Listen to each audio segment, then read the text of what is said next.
İnci Baxşəlinin 5-ci 8-ci siniflər üçün olan kitabından səhifə 63-də tapşırıq 30. İşarə qoyuruq düzgün cavablara. Yəni birlikdə işləyək. Birinci A-B-yə baxıram. Vardır, sam sözü bir neçə, bir qədər. Bir qədər uşaq, bir də bir qədər uşaqlar. Bir qədər sözü o deməkdir ki, yəni birdən çox. Bir olsa e deyərdi, ya da bir olsa qabağında one child deyərdi. Əgər bir qədər deyirsə və xəbərini ar yazıbdısa, biz child seçə bilmərik. Xəbəri ardısa, deməli ismi cəm seçməliyik. Ona görə birdə cavab olur B. Yəni children olan cavab düzgündür. İndi C-dən D-yə baxıram. Krem sözü sayılmır. Çünki qatı maye halında olan bir şeydir. Həm də hardan bilə bilərəm? Krem sözü dalına sı artırıb cəmləməyibsə, deməli tək isimdir. Tək ismin xəbəri iz olur, yoxsa ar, təbii ki iz olur. Ar olsaydı burada krems olardı. Ona görə burada cavab olur C. Yəni ki, C-dən D-nin arasında düzgün cavab C-dir. İndi növbəti Y-dən F-ə baxıram. Ət sözü sayılmır. Əgər bu dərs yadınızdan çıxıbsa, zəhmət çəkib 55-i açırsınız, sayıla bilən, sayıla bilməyən isimlərin içində mit sözünü yazıb.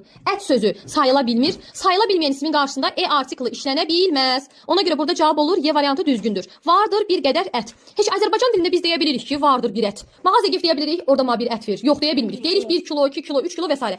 Əgər bir ət deyə bilmiriksə, burada nətər emit işlədim? Nətər deyim bir ət? Yəni F-də deyir vardır bir ət, düzgün deyil. Ona görə burada cavab olur Y. Q-dan H-ya baxıram. Pasta sözü.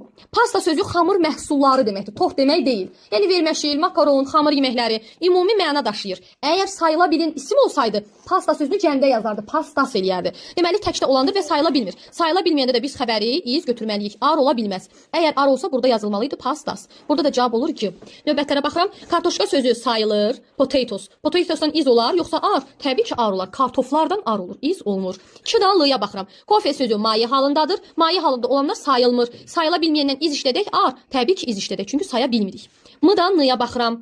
Vardır bir butulka, vardır bir qədər butulka. Burada butulka sözü sayıla biləndir. Sayıla bilən olduğu üçün burada bir qədər butulkalar yazıb, buranı da ar yazmalıydı. Vardır bir qədər butulka. Amma M-da yazıb ki, vardır bir butulka. Yəni M düzdür. Təzdən deyirəm. M-da yazıb ki, vardır bir butulka, düzdür. N-da yazıb ki, vardır bir qədər butulka. Bir qədər butulka yox, vardır bir qədər butulkalar olmalıdır. Çünki bir qədər birdən çox deməkdir. Birdən çoxdursa biz ismi cəmləyirik. Təkrar deyirəm. Necə ki deyirik bir kitab, 5 kitablar, eyni şeydir. Odan P-ya baxıram. House sözü H hərfindən başlayır. Sami təriflə olanda biz E artiklı artırırıq. Sayı tərif olsaydı N artiklı artırardıq. Yəni əslində düzdür, hərf yox, səs. House sözü də house oxunur. Ous oxunmur ki. H hərfi tələffüz olunduğu üçün E artiklı işlədirik. Əgər artikl dərsində zəifliyiniz varsa kanalıma daxil olursunuz və artikl dərsinə oradan baxıb yadınıza salırsınız. İzahımız bu qədər. Hələlik.